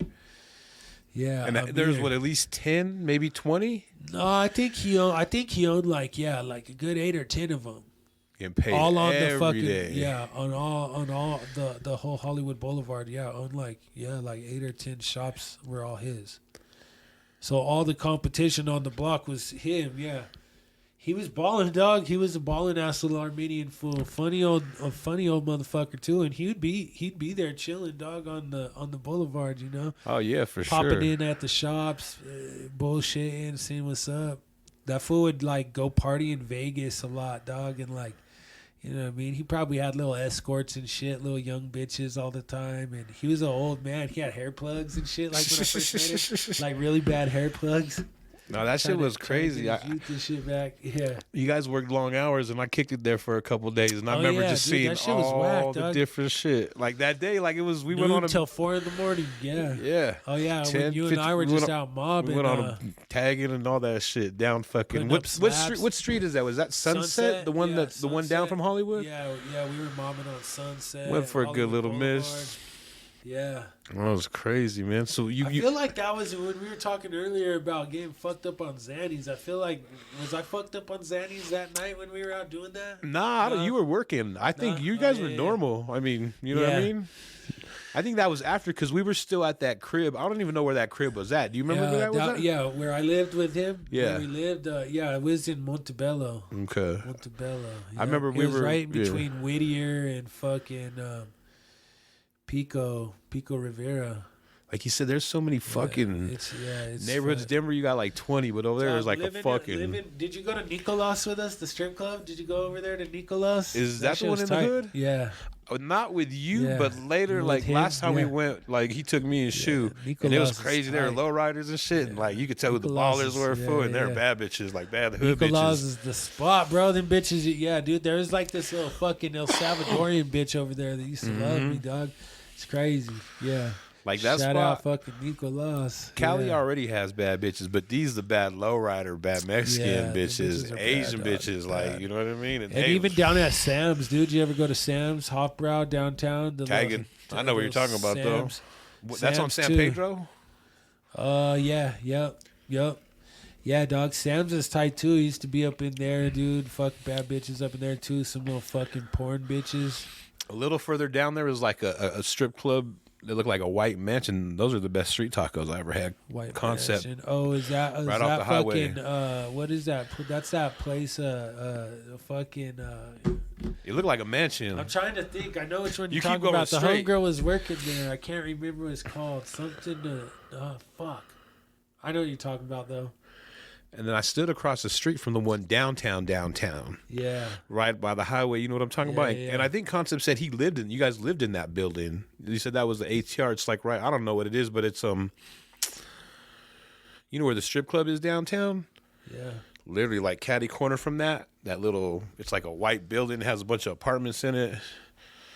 If you go down a couple blocks, you get to Washington, and you go down to a couple more, there's McDonald's and Figueroa and all that shit. I can't remember that spot, but dog, yeah, LA's tight. Shout out LA. I fuck with LA. I'd fuck. I like to visit more than I like to live. No, for sure. Because I'm trying to go out there soon, actually, and go fucking post up. And I went out there during COVID a couple times, bro. Like $50 round trip. COVID was tight, bro, for traveling. I loved that shit, dog. And like, I don't know, like if on any airplane, but like, dog, there were a couple times that I flew where like I had the whole row to myself. Oh, dog, the first time I went, there was literally like 30 of us on there. That's what I'm saying, I had bro. no one around. That shit was tight. Yeah, I loved that. Whenever I could fly Friday morning at 6 and it's like that was lovely. They That's had what to balance saying, it out. Dog. And I everything. loved flying when COVID was cracking. I was all about it, bro. I was like, this is the tightest shit ever. Like, and I took advantage of it because I was like, usually I have anxiety when I'm traveling because it's all crowded and fuck. I'm like, did I forget something? Did I blah, blah, blah. I get traveler's anxiety and shit. I need to get the fuck out of the country, bro. Dude. Just as last time I came back about 3-4 months ago, bro, it was packed as a motherfucker. That's what I'm saying, bro. And I'm in a row with not one fat motherfucker, 3 fat motherfuckers. And then this fool next to me is just like being a fucking weirdo. Like, you know what I mean? The way he's talking, he's literally trying to mac on every chick, but just like with cheese ball lines. And at one point, the fucking main flight attendant from the front had to come. And when she came to talk to him, she, he's like, he said something about, oh, yeah, you had to come all the way back here to, because my voice is so irresistible. And she's like, no. She's like, we could fucking hear you all the way at the front and you haven't stopped and you're trying to talk to every chick, whatever. Yeah, like pump the brakes, homie, no fly zone. He asked me if I had my library card. He was just weird, bro. And I'm just trying to mind my business. I'm already, like I said, we're all fat and just trying to library card, dog, what the fuck do I look like to you, bro? Get the fuck out of here. It was weird, bro. Yo, dog, so peep this shit. The other day, dog, I took my daughter to go get pictures done with Santa over at Cherry Creek Mall. And this fucking fool, this fool's like checking us out. We're like buying the pictures and shit. And the fool's like ringing us out. Looks like an old white like tweaker fool. And he's like, do I know you? And I'm like, no, I don't think so, dog. And he's like, did you ever do time in the service? And I'm like, nah, I never did. No, never in the service. And then he's just like, my baby's mom's right there too. You know what I mean? Like, shout out my baby mom, Haley. She's cool as fuck. She's a homegirl. We be co-parenting like a motherfucker. And Hell she yeah. like, and this fool says like some weird shit, dog. Like, some weirdo shit. He's like, it's like your voice or your scent is familiar to me or something. And she's like, fucking like taps me. She's like, your scent? Like, what the fuck is this fool? Like, what? And she's funny, dog. And she's like, I'm gonna take our daughter over here to safety and shit. And just like walked off and took our daughter with her. And I was just like, what the fuck? I'm just like, nah, dog, I don't know you. You know what I mean? Like, he's just like, Read some shit, you know what I mean? Like, homie, you better get off that Adderall. You fucking tweaking, Holmes. Check this shit out too, dog. This was like a week ago. So I'm at L&L in Aurora, and I order my food, right? And I sit, you know how there's that cooler? I sit in that first seat right there. You know what I mean? So I'm just sitting, I order, like I said, waiting for my food. And this fool from like across the restaurant, like gets up. And I see him, and he's walking toward me, and he sits right next to me. And I'm just like, what the fuck? Yeah. And he's like, what's up? And I'm like, what's up? Yeah. And he says something, and I'm like, do I fucking know you, bro? Yeah. And he's like, no. And I'm like, so what's up? Yeah, you're like, well, yeah, what's good? Then he was like, well, that dude was coughing over there, and like the dude, and I was like, all right, cool. And he's like, you from Cali? And I'm like, huh? I'm like, nah, fool, I'm from here. But it was just some weird ass shit, random, bro. like, And he was literally trying to talk to me, and I was just like, you're like, dog, I'm trying to eat in peace, dog. Like, the fuck out of here. well, I wasn't trying to eat. I was waiting for my food, but I just didn't know him. Like, you know, and he was like grubbing, bro, like right from like trying to talk to me and stuff. And I was just like, we're homies, and like I was like, do I know you? Because I be high all the time off this Be Good weed. If you don't know it, I just had to like figure out what's going on. I like just ask him like, what's up? I'm an introvert motherfucker too, dog. Like I don't like you know what I mean? Like I'm not a dick or nothing, you know what I mean? I'll chop it up and shit, but like also I'm trying to mind my business and shit too, you know what I mean?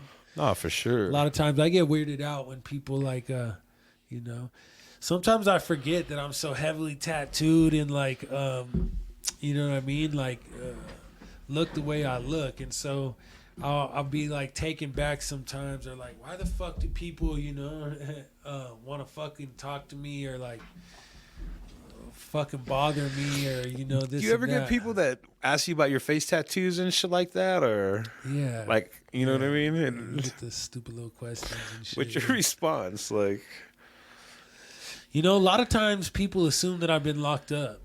I mean, I have been, but I've never been tattooed in fucking jail. You know what I mean? But like, yeah, that's usually, where'd you do time at?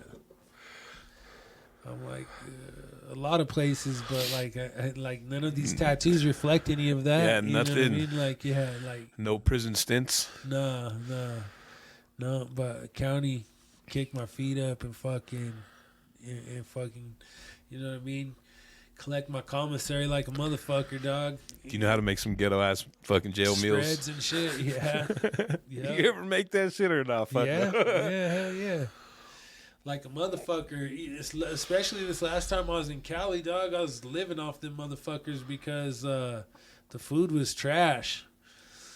And so, yeah, running with the Southsiders, bro, a lot of us just pitch in our commissary and fucking make big old spreads and just fucking feed the whole fucking little unit and shit. You ever see any crazy shit in jail or no? Nothing too crazy, nah, dude. You know, just like fucking little sorry ass motherfuckers trying to be bullies and shit. Which I usually will check a fool for some dumb shit like that. That little small man syndrome, huh? Yeah, dog. Yeah, dude. So when I was out in Cali, dude, these fucking guards, dog. The guards in Cali, dude, were pieces of shit, dude. Like straight the fuck up, dude. Like there were a couple cool fools, you know what I mean, COs, but like a lot of them, dog, were pieces of shit, dog. Straight the fuck up, like picking on motherfucking like mentally handicapped motherfuckers, dog, and getting them all riled up and just that's like not cool. Yeah, dog, just being sorry motherfuckers and shit. trying to be funny about it, and like just like you fools are fucking lame, dog. Yeah, some sucker shit, dog.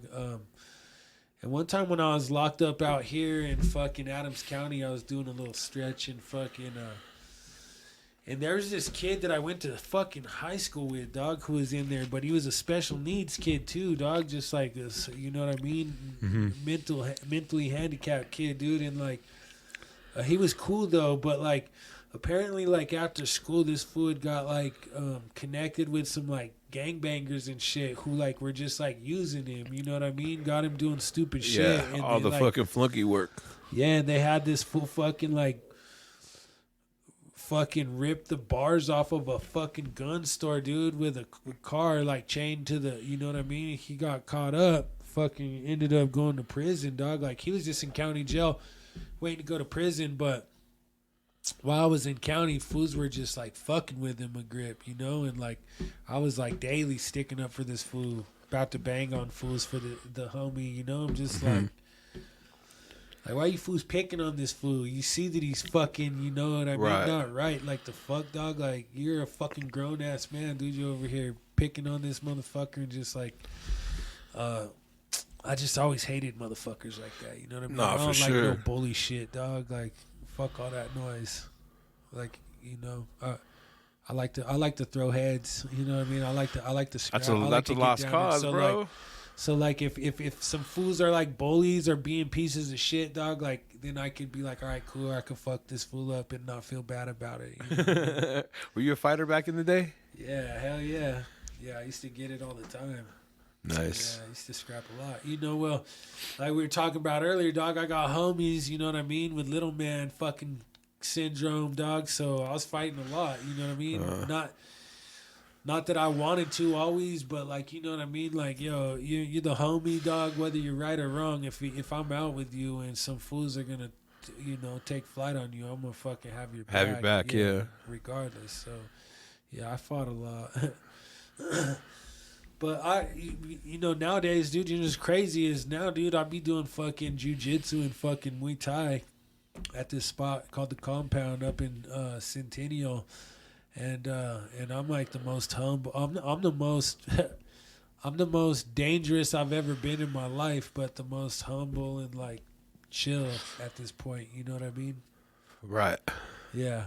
It's almost like like I have no desire to fight anybody at this point, but I could really fuck somebody whoop up your really ass. bad. Yeah. Yeah. So watch out, don't be fucking with him. Shit. Yeah. Or if you know some bullies, send them my way. Mm-hmm. You know what I mean? Hey, let's talk about this unreleased album you have here, bro. Yeah, dog. I went through like a little stretch where I was just recording and making music. Just got back into it. You know what I mean? I was kind of just. It was when I was married. Oddly enough, you know what I mean. My baby's mom and my daughter would fall asleep and I'd be up still, you know what I mean? And so I just started fucking making beats. Then I started writing songs, and before I know it, I had like a pretty dope little album put together. Mm-hmm. I just never put it out. I got it all mixed, mastered. Oh, the whole nine. Yeah, it's like tracked out and like Better it's all ready to go. Like all I ever had to do is drop get it. that shit online. You know it's what crazy. I even did that. I even did all that shit and just never put it. Hey, we didn't talk about everything. We didn't talk at all about you making beats. I forgot to mention that you make beats. How'd you get into making beats? And were you making beats before rapping? Or about the same time? About the same time. About the same time, yeah. So when you gave up breakdancing, or not that you gave it up, but when you decided you were done, you started rapping. I still was breakdancing when I was making beats and rapping for a while. But yeah, I just started. Breakdancing is fucking hard on the body, physical. Dog, and like I'm a big motherfucker. Like I said, like I'm bigger than most fools you'll see breakdancing. You're not gonna see many motherfuckers like over 6 foot, dog, over 200 pounds b-boying. You know what I mean? No, for sure. That shit's super unheard of. What's crazy is like even the motherfuckers who I thought were big, like on videos and shit. They weren't even big, dog. They were just next to fools. They were so small that, like, they had seen, you know what I mean? Like, there's a couple fools I thought they were, like, my size. And then I met them in person. They were, like, 5'7". You know what I mean? Like, tiny little motherfuckers. And I'm like, damn, on the video, you look like you're, like, 6'3". And it's like, nah, the motherfuckers I'm around are just fucking 5'2". You know what I mean? Right. So Everyone I else look like is big. I'm tall, yeah. So, but, yeah. I started making beats when I was like 15, 16. Started out on like Fruity Loops. I had a homie who was already kind of doing it, and then I seen what he was doing, and then I kind of got involved in it. My dad was like I'll say my dad for like all the times when we didn't get along when I was young. He was a very eclectic music listener, and he had mad like vinyl, and he had CDs and just all sorts of like all kinds of music. Yeah, and like I used to cut samples. I would go through that fool's music and cut samples and make beats out of shit. Like classic rock, fucking classical, just like all sorts of shit. Fool just had all sorts of shit, man. And yep. Who were like some of your influences as far as like producer wise? What were you kind of listening to? Ooh, you know, fuck, man. The RZA, Premier, fucking Madlib, dog. Fuck Blockhead. Fucking Dilla's sick, dog. I Right. mean, fuck, man. Producers. I just love all sorts of motherfuckers, man. Producers. Fucking Ninth Wonder is fucking nice with it. Shit, fucking Alchemist. Alchemist sick as fuck. Mugs. Soul Yeah. Assassins, them fools are sick. All that 90s hip hop influence. Yeah. The 90s, dude, that was like that was like, that's where my love for hip hop was, is like just growing up in the 90s. It was just like, the fuck are you doing with your life if you're not doing hip hop? Right. Out of everything that you've done, excluding like the tattoo, what do you feel that you were the best at? Like, were you the best rapper? Were you the best producer? B-boy? Because you do tattoo for a living, so I'm going to just say that doesn't count. You know what I mean? Because obviously you make a living off of it. Fuck, man, I don't know. That's a good question. I think that I was good at all of it. I think I was pretty good at all of it. But I think that I, like, put the most time into probably production and rap. I put a lot of time into breakdancing, but once I was like, it's fucking my body up. Yeah, like you said, you're a big dude. That's only going to last so long, bro. Yeah, like the breakdancing was only going to last so long. I even ended up getting shoulder surgery. You know what I mean? Fucking blew my shoulder out. So yeah, the breakdancing was limited just because I wasn't really the body type for it. But yeah, I think probably the production and the rap for sure. All right. Yeah. Well, shit, man, we're going to take a little bathroom break real quick. We're going to pause, and then we'll be right back. Ciao. We should do that shit too. Ciao. We should. All right, we're back. Ciao. Your boy JoeThunder, Cody Beastly in the building. Yeah. Hey, so real quick, man, let's talk about how you got into tattooing as well. Because, like I said, you do a motherfucking gang of things, bro. The tattooing, oddly enough, my first tattooing gig was working for fucking SP Double. This fool fucking had talked somebody into giving him an opportunity to run a shop up on 107th in Washington. Okay. And he hadn't really tattooed yet much. I think he was just trying to pick it up too. And then he asked me and he asked Preach both. You guys want to try tattooing? And we were both like, yeah, fuck it, why not? Yeah, shit. We got a free spot to do it, no? Done art, yeah, free spot to do it and shit. And so yeah, me and Preach both went down over there to that spot that he had over at Street Glass and started tattooing out of there. Neither one of us stayed there for too long. I fucking was there for a little bit, but then realized that I in order to get to the level I want to be at tattooing, I needed to find somebody who could teach me to be on that level. And so I went to a shop called Guilt by Association and started learning from my original mentor. Was this dude named Josh Eubanks, man, Big Josh, fucking sick ass tattooist from out here, who his old business partner ended up, who we were just kind of talking about, was Pinto from Thick as Thieves. So I came from that little group of tattooists.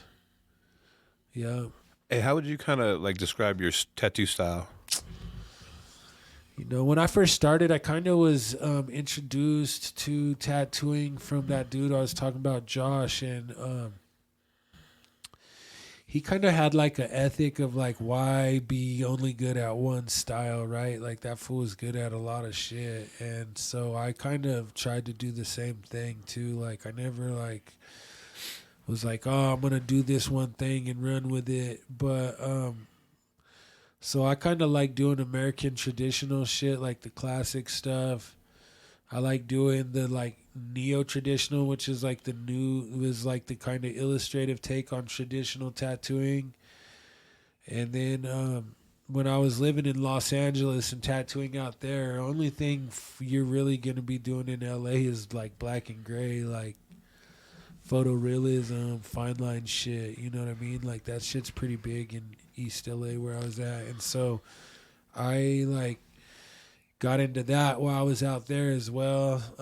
Like we were talking about too, the homie. Shout out the homie Shu, man. That fool's sick as fuck at the photorealism, the black and gray, and I've got work on myself that he's done, and he's always been cool as fuck to me too, and been like, you know, you anytime you want, come through. Like you got questions, I give you the answers. He's willing to like, help lend a hand. Yeah, he'll literally like show me whatever the fuck I want to know. You know, like he's cool as fuck like that too. He's always just been like, here's my mixtures, here's what needles I'm using, these are the machines I'm running, fucking this is the techniques I'm doing, like whatever, you know what I mean? Like he'll just like, here's the keys, dog. Come run with it. You know? Right. Shout out him. I've been fortunate enough to like be around some really dope motherfuckers throughout my tattoo career who have all like just been like real, recognized real, you know what I mean? Like motherfuckers like are like, oh, this is a real motherfucker, and like show me love, and like in return the same, you know, like Shu. I mean, it was like, you know, me, Shu, fucking Rove, and Scully B had that group, fucking Maniac Bastards, and that shit was tight as fuck, little music project, and so like. Yeah, man, I just been in like cahoots with a lot of dope motherfuckers, like TKO. No, for real. We definitely run with a bunch of talented dope motherfuckers. Yeah, dude, for sure. Fucking A. AE, TKO, you know what I mean? Fucking shout out to all the homies from AE. Shout out to homie Heiser. Hey, real quick, I was gonna ask you. You said when you were in Cali, you were tattooing. Like, as far as you're learning from the Chicano how to tattoo. Yeah, so like I was working out at this shop called Distinctive Ink, and I was the only white fool there. Everybody else was like Chicanos. This fool Swifty, who was like, there's this fool named Big Gus who was like kind of well known out in Cali for a while, and even was on some fucking tattoo shows like Ink Master and shit. I worked with that fool's brother. And this dude named Micah Vinna. Micah Vinna is a pretty like well-known like old school black and gray tattoo artist from out there. He's like got his own shop doing his own thing out there now too. And the homie Dreamer, this fool Dreamer is pretty sick. I tattooed with this other fool who like crazy note, this fool Mr. Rich. So I was tattooing with that fool too, and like I've been seeing that fool in fucking movies, dog. Like that fool was in that. You knew that? Have you seen that movie Tax Collector with Shia LaBeouf? He's like this. He's like in East LA, and he's like rolling with the Chicanos. Shia LaBeouf. He's got like his head shaved. They call him Creeper, and he's all like blasted. What's it called again? The Tax Collector. The Tax Collector. Yeah. And anyway, the homie fucking Mr. Rich is in that fucking movie, and I'm like watching that one day, and I'm like, oh shit, I worked with this fool. Like, what the fuck? Yeah, I think that's what it's called, Tax Collector with Shia LaBeouf. But yeah, so now this fool's fucking in like movies and shit now too. But he got down on some pretty cool little black and gray shit too, and a lot of them fools were Mongols too. So like.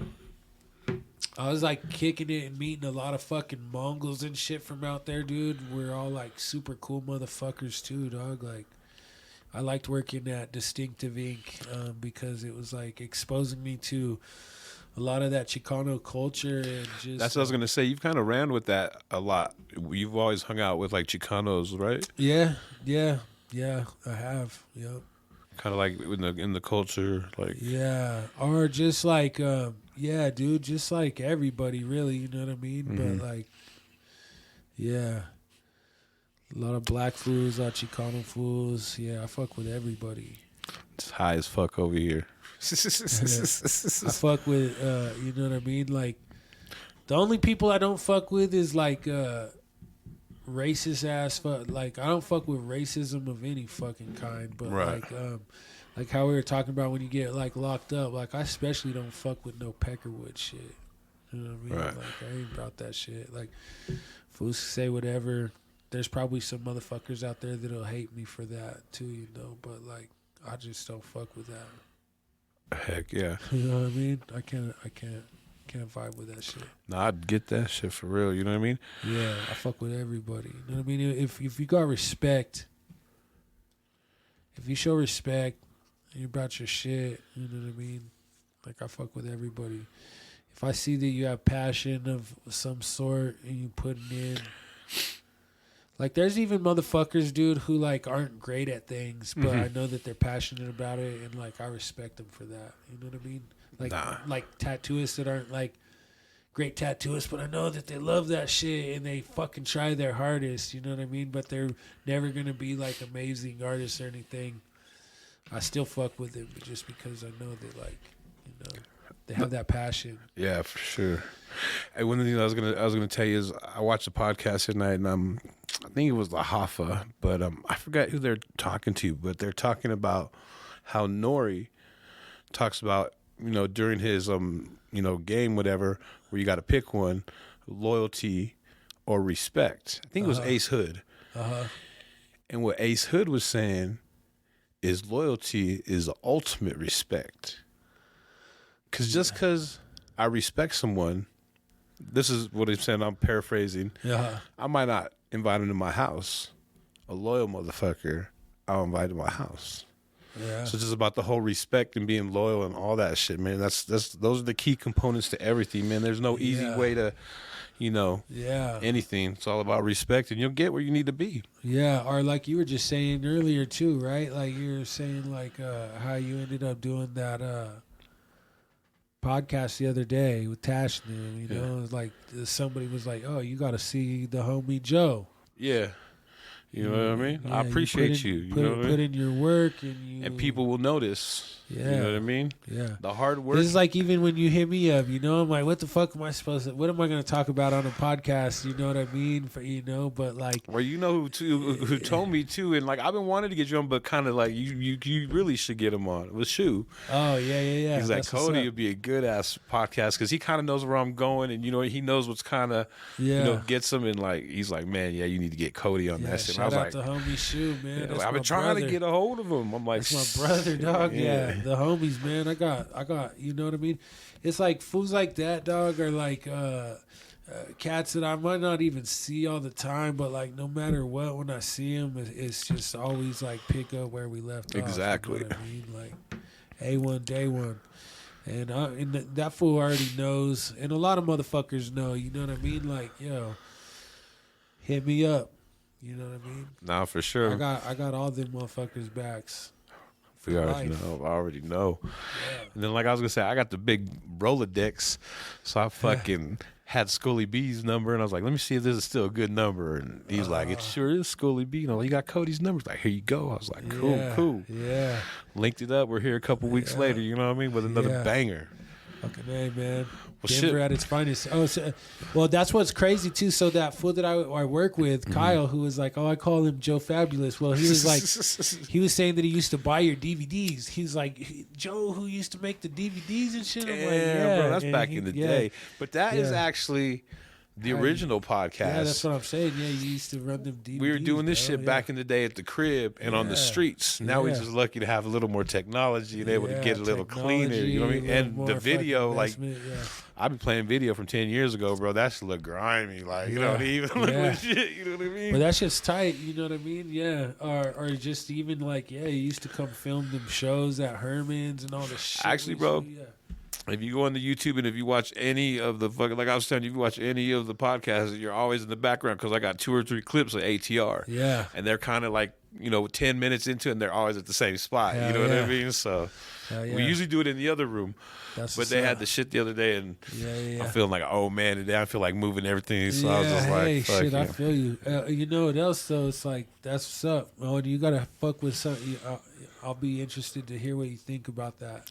The album? Yeah, because nobody really knows. You know? I didn't really show too many people. I showed a couple people, and anybody I showed is like, damn, this shit's no fucking joke. But how old is it? I mastered it in 2021, so it's been a couple of years. You know what I mean? I recorded. So right before COVID. And, Any aspiration to do any more music? I got some other tracks that I've been recording recently. Yeah, dog. You still be banging out beats? Yeah. Yeah, I go through like these phases where like I'll you know, I don't know, for writing music I gotta like go through some shit in life, you know what I mean? Right. And then I'll write all that shit out, get it off my chest, and then I gotta live some life. And then You gotta re-energize. Yeah, and like, you know, build up what I want to say and shit again, because you can't just keep saying the same shit over. No, and for over, real. you know? Gotta progress. Yeah. Like the last shit I be, like the last like fucking, you know, 5 or 6 months of music probably been on some jaded going through divorce shit. Is that shit final? No, dude, it ain't final. I filed, but it ain't finalized. I don't know. I was just talking to my baby's mom about that shit the other day, though. We gotta just go down to the courthouse. Like, I don't want shit from her. She don't want shit from me. We like are cool as fuck. We both that's cool, split our daughter equally. Like, yeah, civil as fuck. Just some shit like that, and like, just signing on the dotted line. We're just both lazy about it, you know. Like, Yeah. I got better shit to do than like, but we should just go get it taken care of. Right. Some stupid shit, you know. It's easy as fuck to get married, hard as fuck to get divorced. Isn't that wild? Because they want you to like do all this shit, dog. Like they want you to like fucking like break everything down. Yeah, dude. They want to like you know, like how much money do you make? How much like they want to fucking like, yeah, dog. It's weird. It's like we just want to both be like, I don't want nothing from her. I don't want nothing from him. We just want to go our separate ways. Go our separate ways. But like, yeah, dog, when you like get divorced, like they want to know your tax fucking shit. They want to know how much money you both make. They want these timelines on when you're gonna have the kid. And it's like, dog, it's just like too much mess. Yeah, dude, like we don't need to do all that. Like, we just want to be. Yeah, it seems easy peasy. Yeah. Hey, real quick, would you ever get married again? Never say never. No, I don't think so, dog. I don't think so. You know what I mean? Like we could be cool. I could buy you a ring, but you know, and we could say, you know what I mean?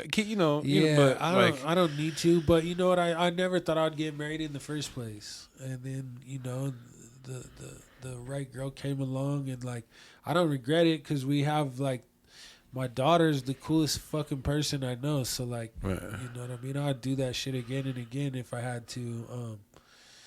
Things didn't work out, but like I don't see a reason to get married again. Gotcha. Well, shit, man. I think we've talked for a minute. Yep. I'm high as a motherfucker. I'm still out in Thornton. Catch me I up know, north. that's what I was gonna say. So I know you do got a little bit of a mission. Not too bad, bro. Jon Snow, King of the North. Hell yeah. Well, should give them social media, man, so they get hold of you if they want to get tatted up, if they want some beats or a verse or fucking. Yeah, well, you can hit me up on Instagram, White Lotus Cody. I mean, hit me up on there. I don't really have any social medias connected to my music right now. I'll be the dopest motherfucker you don't know about. You'll just have to figure it out, right? Nah, you know what? Nah, on some real shit, I gotta get on it. You know what? I'll tell you this. I'm gonna let you hear that shit, and I'm gonna get your feedback. If you're like, yo, this shit's tight, put something together, I'm gonna do it. And if you're like, yo, hang it up, I'm gonna hang it up. All right, I'm gonna check it out. I'm gonna trust you. Is that it right there? That's it, right? Yeah. I got the other one though. No wonder I must have had the bootleg. IG. No, you probably had my other one, that Cody Tattoos 2381, and I got locked out of that shit when I got a new iPhone, and like, yeah, that's exactly. They won't let me back into that motherfucker. See, no wonder I could get a hold of you. I was like, man. Oh, you were hitting me up on there? Yeah, that's the only one that I knew about. So I think that fool Shu was saying that he was hitting me up on there too, and I'm like, I can't, dude. I've hit up Instagram, and like they won't fucking let me back into that. Like, you have to have your old phone or what? I don't. Yeah, it was like attached to my old phone, and so like I don't remember the password, but like it's weird. So now that I got a new phone and that my other page is attached to that email, I don't know, dog. It's some just weird like ass shit. Yeah, some weird shit. Like I kind of know. I have like I Matrix. kind of think some like shit like that too. Like fucking, I had an old like Hotmail, bro, that I can't access, and that's like one of my main ones to access my certain shit. Yeah, and it's like I don't even think there is Hotmail anymore. Fuck, I mean, they're not letting me back in, bro. Fucking haters. Keep on knocking, but you can't come in. Yeah, some bullshit. Weirdos. IG. Fucking yeah, good chopping it up. Instagram, We'll do it again because we will, bro. I got more. You know what I mean? That was just. Hey, you laid some bangers on here, man, for sure. Just a little fucking tip of the iceberg. We talked for almost 2 hours. You know what I'm saying? For sure. All right, well, shit. There you have it. Your boy JoeThunder, Smoke with JoeThunder podcast. Cody Beastly. You know what I mean? Mr. Hip Hop over here, and fucking we are ATR. Late.